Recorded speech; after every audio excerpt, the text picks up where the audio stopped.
Hi, it's Chuck from Above the Basement, Boston Music and Conversation. Dr. Lisa Wong is a musician and a pediatrician, a violinist, an educator, a wife, mom, and mentor. From Hawaii, she came to Harvard and has remained a New Englander and leader in music medicine, and in a broader sense, an expert thinker in the convergence of art and science. Lisa was president of the Longwood Symphony Orchestra for 20 years, and as president, performed in and managed the 90-piece multi-talented group of healthcare worker musicians, and during her tenure, worked on countless concerts for causes that affect all of us. Lisa has the ability to connect people through her own creativity and help make change happen through the arts. For more information about her, go to drlisamwong.com. The first piece you heard is off of the Longwood Symphony Orchestra Healing Our Community Through Music CD from the 2008-2009 season called Albert Schweitzer Portrait. A little later, you will hear a portion of another cut from the album called McConkey's Ferry, and at the end, I join her on a piece she chose called Ashokan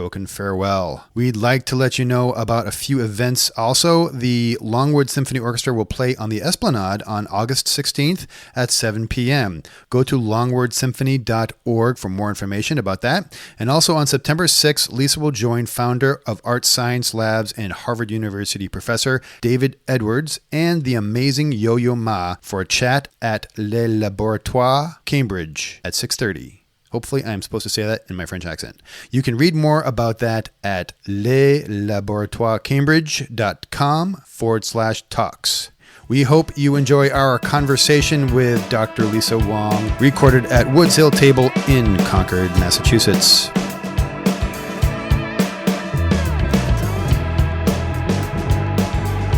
We have 6 microphones. I only initially had 4. And then we started interviewing bands. Yeah, I was gonna say if you have a team. Yeah. And then I had to. When we interview the whole BSO someday, Chuck, we're gonna have to have a few more microphones. You know, that's when we play on the Esplanade, they put a microphone on your instrument. Oh yeah. On every single instrument. Is that right? Yeah, they used to have realize just that. one big mic placed in the way that the shell, they would find the node for the parabola, and now they clip a mic onto every single instrument. Chuck, And- how are memory. the nodes for my parabola right now? He works on that too. I'm going to hit you in your palaver. This Dr. Lisa Wong, so happy to have you here. You're our first delighted. real doctor to be on the podcast. Hey, come on. Real doctor. He's got quotes in the air. Yeah. I only feel like he's a doctor when he wears his white coat. And I don't even have a white coat You don't have a anymore, white coat so anymore? I can't be a real doctor either. Oh, really? Well, no, we'll give you a pass on Scares the white coat. kids. We did have Dr. Bob Childs, who's a PhD. That's right. Oh no, he's a PhD, I think, in psychology. I would imagine, right? I think so. So he's a Anyway. real doctor too. Yeah. And it's our first So medical doctor guest. That's really a musician doctor, a musician physician. Can you say that fast? That's Chuck? like a Dr. Seuss thing or something. Yeah. Do you always introduce yourself as a doctor or a musician, depending upon where you are? Will you introduce yourself, oh, I'm a violinist? Or will you say, I'm a doctor violinist? Yes. That It you will. depends which order. Yeah, so you will change it up depending upon where you are. I'm That's either interesting. a pediatrician who plays the violin, and it also, if you're among a whole bunch of real musicians, and you just really do say you're a pediatrician who plays the violin instead of I'm a musician and a doctor. Mid-question, I thought it was a dumb question, but I'm glad I asked it. Well, no, I mean, I think it says a lot about who you are and the whole interface between music and medicine. I was so happy to meet Lisa a couple of years ago. You came to a Yeah. conference and you talked. I actually met you at that neuromusic thing that we did for the New England NEMCOG. New England at Harvard. Music Cognition. Yeah. You came, you gave a talk at the coffee break. I went up to you and said, hi, my name's Lisa Wong. Would you like to go to Lithuania with me? That was And pretty as much it- how it was. Yeah. And he said, sure. Yeah. I Wow. did say, if my wife is listening, I did say I'll check with my wife first. You did. And your schedule. But I said sure. Yeah. Because who doesn't want to go to Lithuania, especially with Dr. Lisa Wong, you know?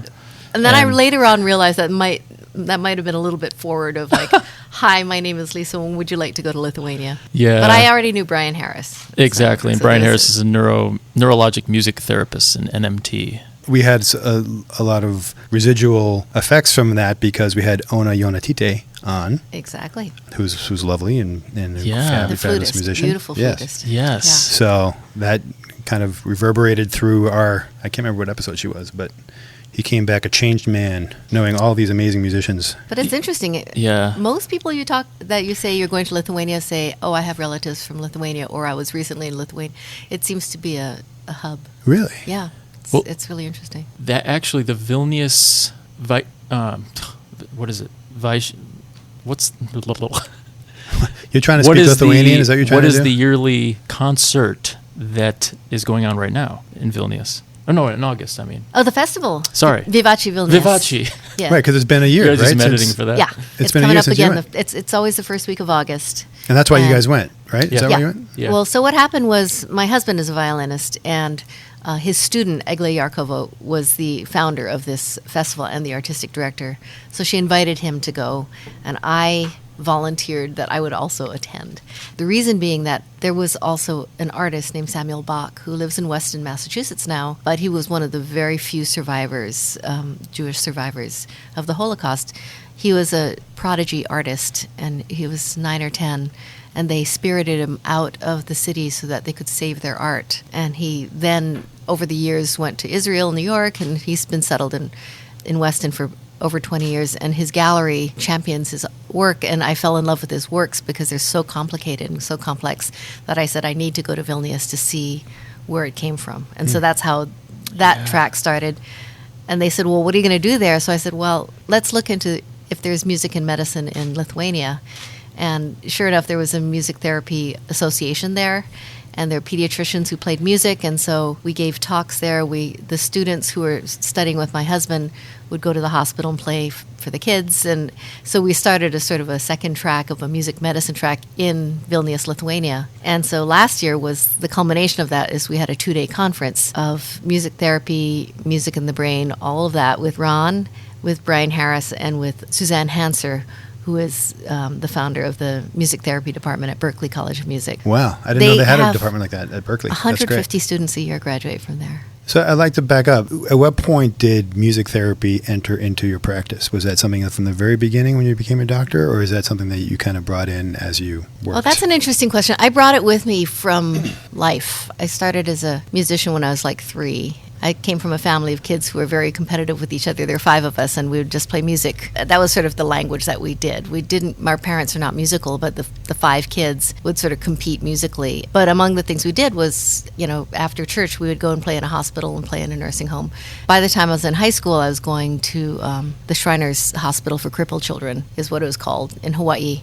These are kids who had congenital club feet, and it would take them 3-4 weeks to recover, because they're mainly from Samoa and from other Pacific islands, and they didn't want to send them back before their wounds were healed so they wouldn't get sand in the wounds and stuff.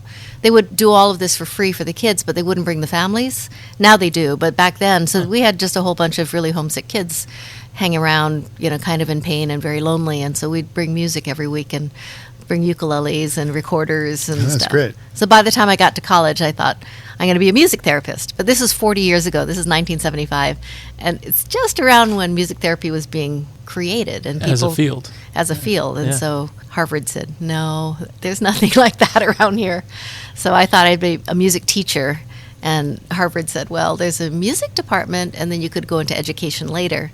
So I became a pediatrician who played music. It was always woven through the work that I was doing. Yeah, and I think music therapy, in a sense, has been such in its infancy as a profession. However, when you think about therapeutic music, it's been around for, a few thousands of years. So right, you even mentioned about the doctor who created the stethoscope because he used to make his own flutes. René Laennec, right. Yeah. He turned his flute sideways and put it on the chest of someone and could hear the heartbeat better. And so then he designed the first stethoscope, which looked like a wooden tube. Later on, it was developed into the stethoscope we know. Music was part of education back in the day. It was one of the art forms that you learned. Sciences were arts, and music was an art. And it was just part of normal education. And of course, there's the music of the spheres. Kepler and Galileo and all of those guys understood that those ratios of pitches are the same ratios that you have with geometry and with orbits. It's just more recently separated. Well, and it's interesting because now we're getting back to sort of labeling. There's arts and humanities, and the connection of arts and science is sort of seems like a novel concept when it never was, because now we have to give it the label that, of course, it all fits. And it was Albert Schweitzer that was the Nobel Prize winner for arts and healing. Yeah, Schweitzer is an interesting story because he started out as a musician, and he was an organist. He was also a theologian theologian. And then at the age of 30, he heard that there was a need for doctors in Africa. Yeah. So he went to medical school at that point. His church actually didn't support him, but he brought his piano and he brought his organ down to Gabon on the western coast of Africa. So then he combined his music and his medicine even then. But it's been all the way through. You're right. I think there's a huge number of doctors who are musicians or musicians who think scientifically or think that music is for healing. The reason I also brought up Schweitzer because wasn't that a launching point for the LSO? Or was it inspired by him in some way, right? It was an inspiration. Longwood Symphony started by two chaplains at the New England Deaconess Hospital who just realized that whenever they played chamber music, it was mainly with people who were doctors. And so they said, I bet we could put together an orchestra of these. And within a year, the orchestra was 90 people. That was in mid-'80s, right? Yeah.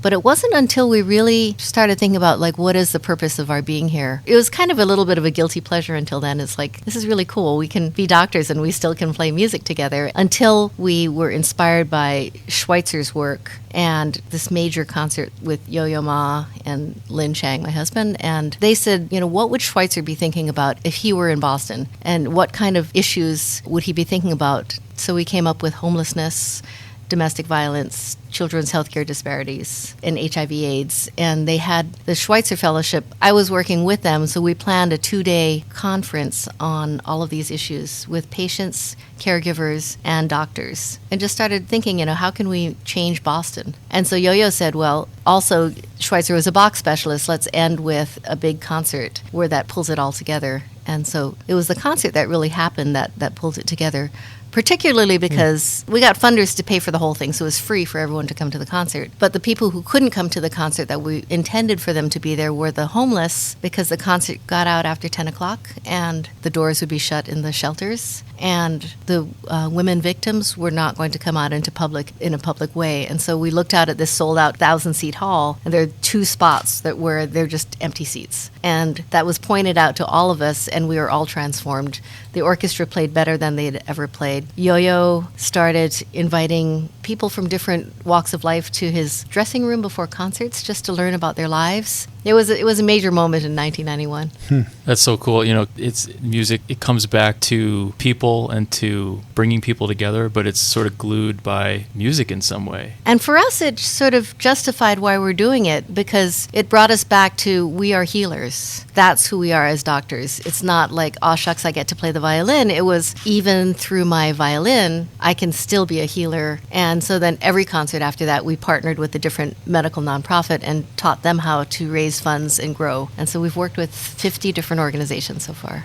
Are people clamoring to get into this orchestra now that all these frustrated doctor musicians are Interestingly, yes. The 2 things that turned that was, our reputation, but also it became a audition only because we were so full and nobody would leave. And once it became audition only, then all of a sudden, even better people were coming and clamoring to be in it. And the fun part is also there are baby Longwood Symphony inspired orchestras around the country, from undergraduates who came to college in Boston who've gone to somewhere else. So UPenn Medical School has an orchestra, Weill Cornell has an orchestra, Columbia has an orchestra. These are all inspired by These are all the LSO. inspired by Longwood. Oh, that's amazing. That's really fun to watch the babies grow. That's awesome, because you sent the just before you got here, you sent us a couple of videos, and I was able to watch them.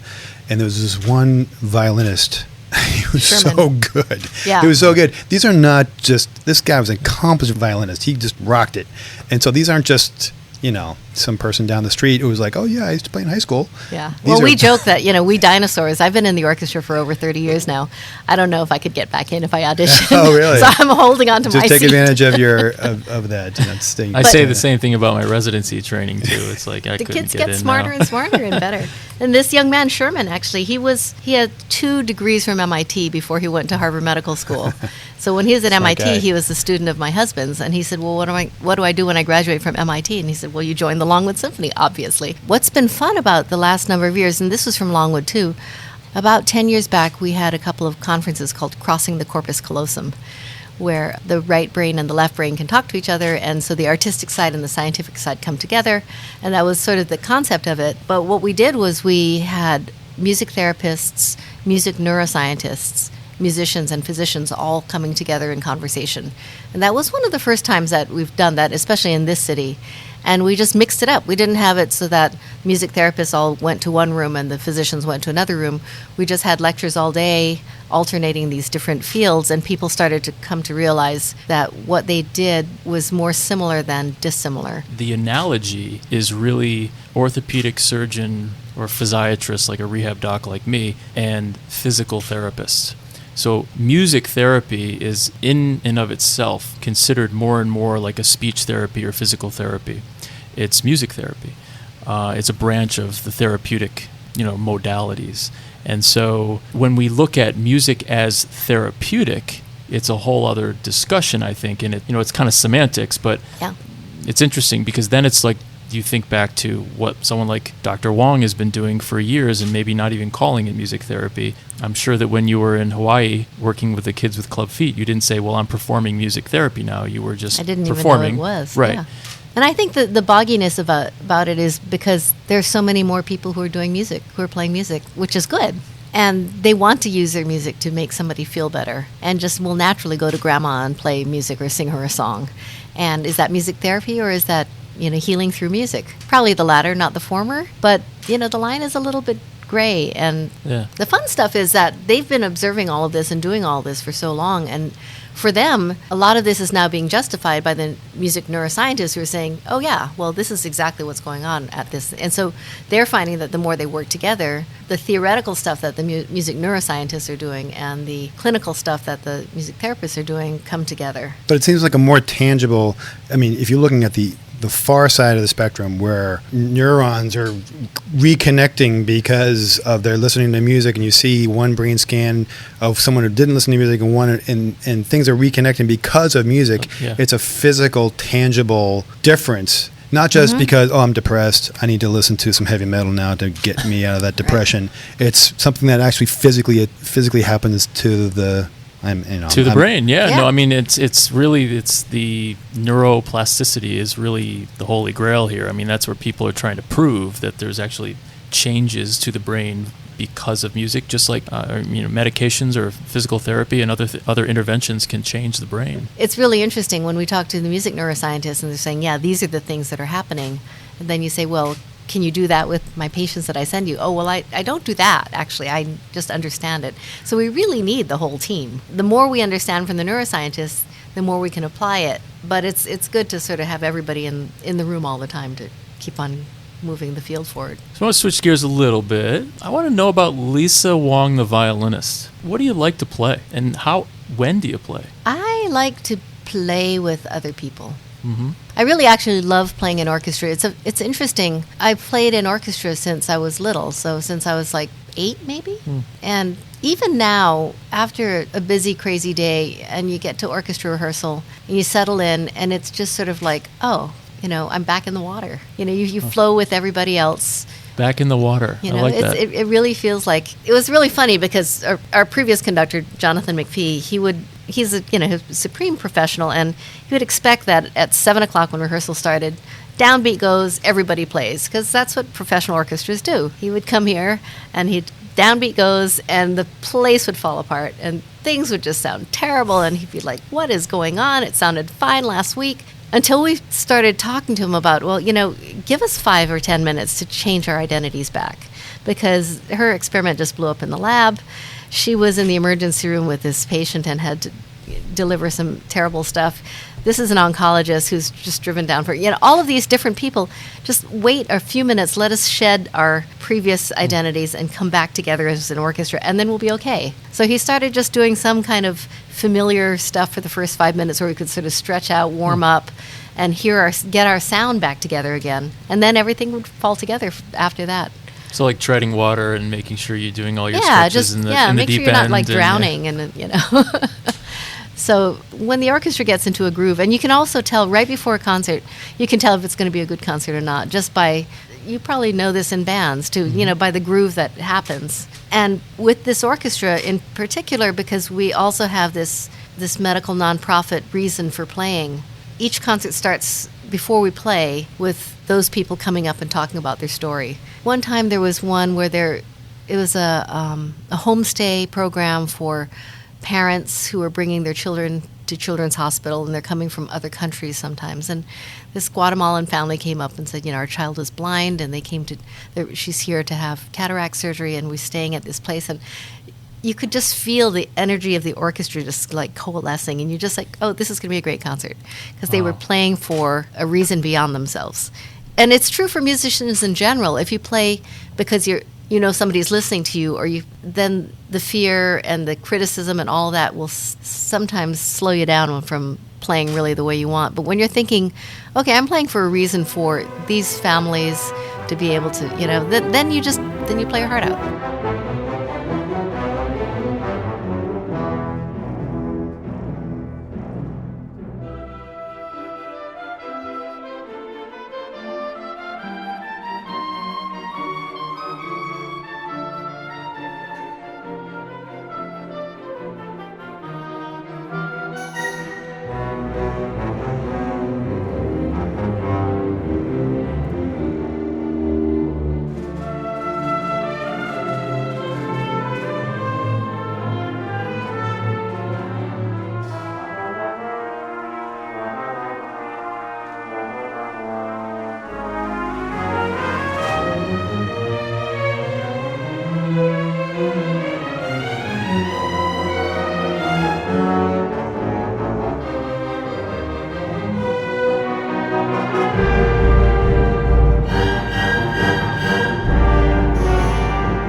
The wind players, interestingly, most of our wind players are oncologists, and I think it's because they play with the deepest heart. The wind players are mainly soloists in an orchestra. The string players, we're the chorus, because there's 10 of us in each section. There's a lot of us, but the wind players, they're all first oboe, second oboe. Everybody has an individual part, and so they have to take more risk.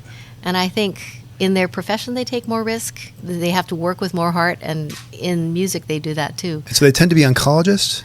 Interestingly so. Because you have a 20-year perspective here too. Do you find that with any other instrument, that it tends to be certain instruments? I'd be fascinated to know if that was the case. Yeah, I know. Because this is a paper right here. We got to do a little editorial. That's pretty cool. Think about others. All the mean doctors play, the bassoon. Well, our trumpet section is they're the stem cell biologists the big stem cell leaders at Harvard Medical School are trumpet players. Is that right? Yeah. Well, again, you have to take risk. You have to be really confident, because with trumpet, you can sit quietly for a long part of the piece, and then suddenly stand up. You got to come in right on target. But how about the cellists? What do you think? Cellists get along with everybody. I totally get that. That's what I would say. I'd say cellists get along with everybody, because they're just kind of. If you were a classical musician, Chuck, you'd be a cellist. Well, thank you very much. Yeah. I'm glad you didn't say a triangle or something. You could play the trombone. I appreciate that. Trombone? Well, I have to mention. So just the other day, I was working downtown, and I bumped into Andre Leroy. I never knew she was a violinist. This is a physician I work with. We joked about the corpus callosum before, how the corpus callosum is kind of like the connector to everything in the brain. The left side, the right side. It's called white matter. So it's just all of the millions of axons within neurons go to all aspects of the brain. Anyway, Lisa Wong has been the corpus callosum for many connections. So she's sort of like a walking corpus callosum.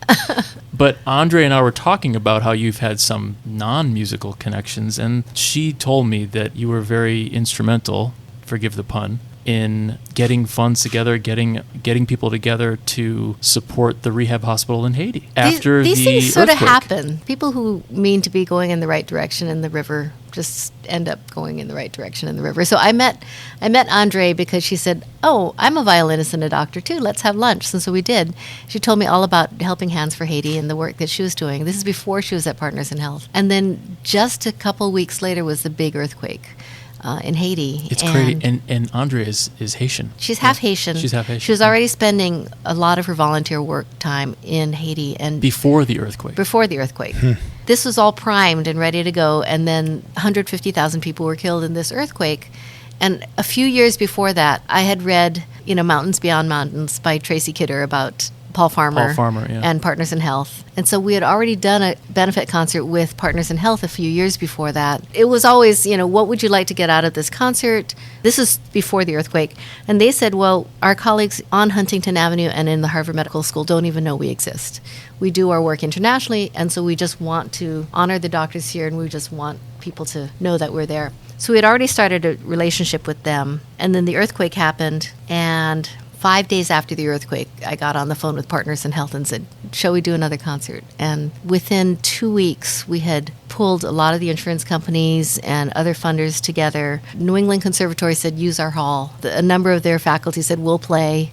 The Boston Children's Chorus said, we'll come and sing. A Far Cry, which is this great conductorless string ensemble, said, we'd like to play, even though we have a concert in Worcester 2 hours later. So we'll play, and then we'll just get in the car and just drive to Worcester. And suddenly we had 200 musicians ready to play. We did the Albert Schweitzer portrait, which was really sort of resonating with what this was all about. And we raised almost $100,000 in one afternoon. That's amazing. And then after that, we continued because Andre, in her wisdom, said, well, this is interesting because Partners in Health was an acute care organization taking care of infectious diseases, and now it wasn't acute care, it was infectious diseases. And now we have all these people with amputations, poorly done amputations, just to save them from the rubble and different kinds of things. She foresaw that they would need rehab. And so then we were able to pull together an architecture firm and Partners in Health and Spalding and come together to start designing a rehab facility for them. So they didn't have one, And so then we played a couple more concerts for that. My next thing is I'm supposed to go and see it. I've never gone to Haiti yet. But what we learned was Boston actually is responsible for a lot of the music in Haiti. The Boston Symphony used to be partnered with the music school down there and would go there every summer. So first Lithuania. First Haiti, then it's Lithuania. Haiti. No, I mean going back. We should take Andre. Okay. Take it on the road. Let's do it. I did see in some of the video that you actually were playing. I don't know if you did it for the video, if you actually do this in your practice, but you were playing a thing for a mother and her child, I think. Do you bring the violin into that? No, you don't. I don't usually, because it's not about me. It's not the right setting to be actually playing music therapeutically because our visits are too short. Okay. I do sing. We get the kids to sing. Even when they're newborns, when I'm talking to the parents about how to take care of their kids, I'll say, sing to them all the time. I'll mention a couple studies of, if you bounce with them in rhythm when they're listening to music, they understand that and their bodies are learning the rhythms. Right. And then when we give shots, we sing Old MacDonald Had a Farm. And they are thinking about what animal, like with a quack quack here or a moo moo there or whatever. And so they get their shots way at the very beginning of Old MacDonald Had a Farm shot. So they never get to the end of the song, but they're thinking about it, so they don't feel the shot. So my chiropractor tells me, he'll say, wiggle your toes. And I'll be like, what? And he gets me when I'm thinking about my toes. But no, the reason I asked about Good thing he's not doing Old MacDonald. And that makes... the crack here. I'll never be able to sing it again. That makes total sense that you wouldn't bring it in. But I wonder the connection between not just hearing music, but seeing people actually play music or even playing it yourself. The therapy, the healing of that, whether it's different than who you waving to. Do you know these people? No, but he was being very silly. I had a very deep question. Now I don't remember what I was asking. Seeing people play music or playing music yourself, rather than just hearing it, which certainly has its own very powerful effect. Are there levels? Are there saying, you know what, you're hearing this music, but I think what if I went and saw the orchestra play, which is... No, they've done studies about that with music therapy, whether just listened to music or preferred music was different from actually being in the room with a person playing or being the person playing. And, of course, live music adds the personal touch and the personal communication. But I just got back there's a music camp called Greenwood Music Camp in Cummington, Massachusetts. I went back this year after a couple of years. We haven't gone for a while. And it's pretty remarkable. You've got 13-year-olds playing very high-level Beethoven quartets, as serious as can be, pouring their hearts out. to play a Beethoven quartet, you really have to be aware of what everybody else is doing and get out of the way when it's somebody else's turn and be listening and supportive all the time. And those are all those nonverbal things that, as a teenager, if you can learn to do that with somebody, that can translate to being a more empathetic or caring person. And so that's my theory of why a number of the musicians grow up to be doctors, because those are the things. It's not just the music and the notes part that we always think about what music is, but it's just this being in an orchestra, being in a quartet. It's social, maybe not as much mathematical. Yeah, it's the scientific, nonverbal supports and nonverbal emotional skills building that really makes a difference. There's another question I was going to ask. I'm not even sure it fits in here, but about improvisation and how that works with the whole connection of the. I'm not even going to try to pronounce that medical term. Corpus callosum? Yes, thank you very much. Well, Lisa and I have talked about this before, and I remember we talked about micro improvisation. The fact that there's a scripted piece for a violinist or a cellist or a bassoonist, but there's variations that are sort of only that person can feel and hear within the actual script. It's not the improv that we think about in jazz or rock. And do you feel that you play a different way in different times that Sure. goes along with that type of improv? And we also say that everybody plays their personalities. You can tell how a person's going to play because they learn to express themselves on their instrument as they do when they're speaking or when they're, their personality comes through. If you're not too careful or if you're not being too shy or not taking risk, then if you're willing to take risk, then you'll play your personality. And so then you will improvise past something. So Yo-Yo talks about this as transcending technique. The baseline is to know the notes of whatever piece it is. Then you put your own personal spin to it. What's an example of that? Is that what makes someone like Yo-Yo Ma, Yo-Yo Ma? Yeah, what is it? He's stretched himself beyond because he plays, Brazilian music and Middle Eastern music. He plays all kinds of genres now. But even classical music, it's the time between the notes. It's the little hesitation between two notes that you kind of were expecting that it was going to just go da-da-da-da-da-da-da, and it goes da-da-da-da, and that little microsecond of time that just makes your heart melt or just makes people smile or, those are the things. If you're not paying attention to if they're sliding or not, it just makes sense that the piece goes, but those are actually intentional. You practice it in as a musician until it sounds like it was totally spontaneous. And it's the same in science, right? The best scientists who come up with the most interesting ideas, they're not coming out of it with zero knowledge. They're coming out of it with such a high foundation of knowledge that they can start tweaking things and make changes. The scientists who believe that they have to follow all the rigid rules, that's not what a scientist ever was, right? They follow the rigid rules to do a certain amount of knowledge, and then to do the breakthrough experiment that gets you the Nobel Prize or whatever, you take those risks. It's like the improvisation of a scientist of those breakthroughs. So what's next for you? I know you're going to go back to Lithuania soon? I'm not going back this year. Not this year? Well, you got to go to Haiti. You know that. Well, at least it's on the. But that's the a very future good plan. idea. We're also looking at there's something called the World Doctors Orchestra in Berlin. They have a very different model. They come together for a week at a time, once or twice a year, somewhere in the world to play a concert, and it benefits an organization that's local to wherever they are. We're starting to look at doing a sort of joint concert with the World Doctors Orchestra and Longwood Symphony. That's great. And so I said, well, if we're going to do that, then we're going to make it.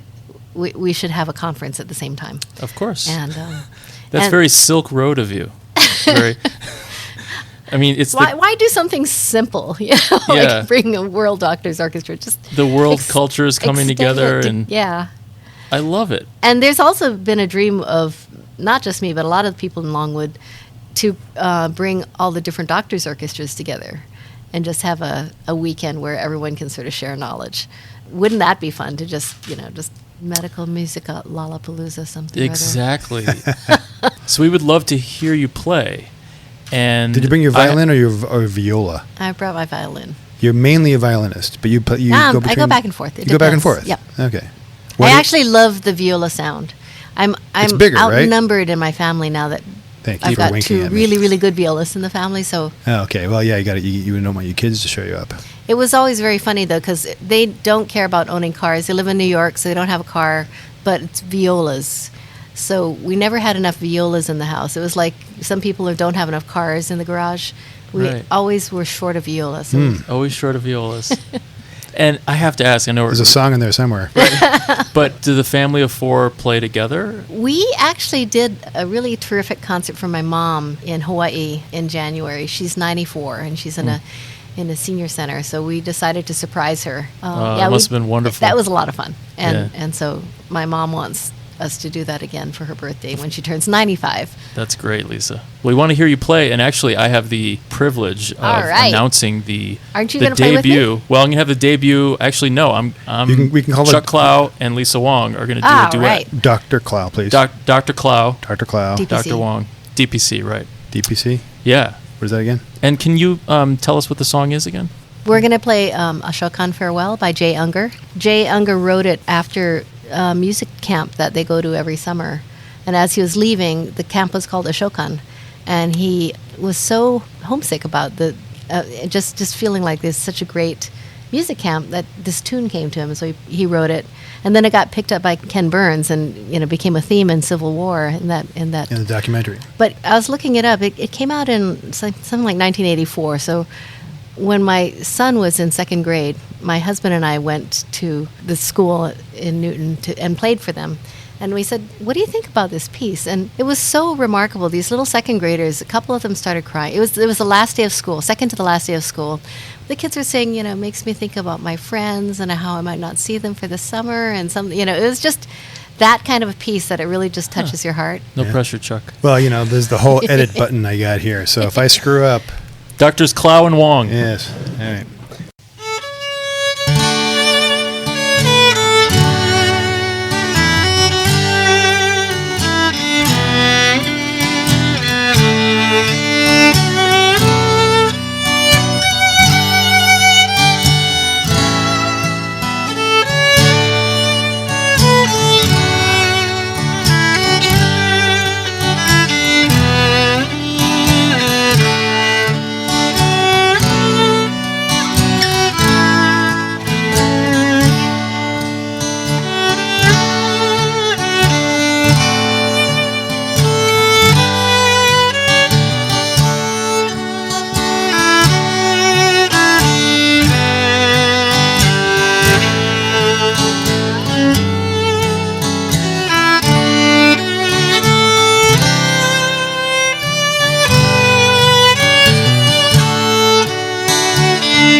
Dr. Wong is such a lovely person, and we really appreciate her taking the time to talk to us. You can find out more about her at drlisamwong.com. Go to our website at abovethebasement.com where you can sign up for our newsletter, listen and subscribe to our podcast, like our Facebook page, follow us on Twitter, and look at all the nice pictures we post on Instagram. We are everywhere. On behalf of Ronnie and myself, thanks for listening. Tell your friends, and remember, Boston music, like its history, is unique. This episode was recorded at Woods Hill Table Restaurant in Concord, Massachusetts. The food at Woods Hill Table is sustainable, organic, and local. Working in tandem with the farm at Woods Hill, located in Bath, New Hampshire, and other small local purveyors, the folks at Woods Hill focus on grass-fed proteins, raw milk cheeses, and organic produce in dishes that call upon the best ecologically viable ingredients available. Through careful attention to every element of an ingredient's journey from farm to plate, Chef Charlie Foster provides Woods Hill Table guests with food that is both flavorful and sustainable. Woods Hill Table is also proud to be the first restaurant in the U.S. to receive 3 coveted stars from the Sustainable Restaurant Association as the most sustainable restaurant in Massachusetts. For more information or to make a reservation, go to woodshilltable.com or call 978-254-1435.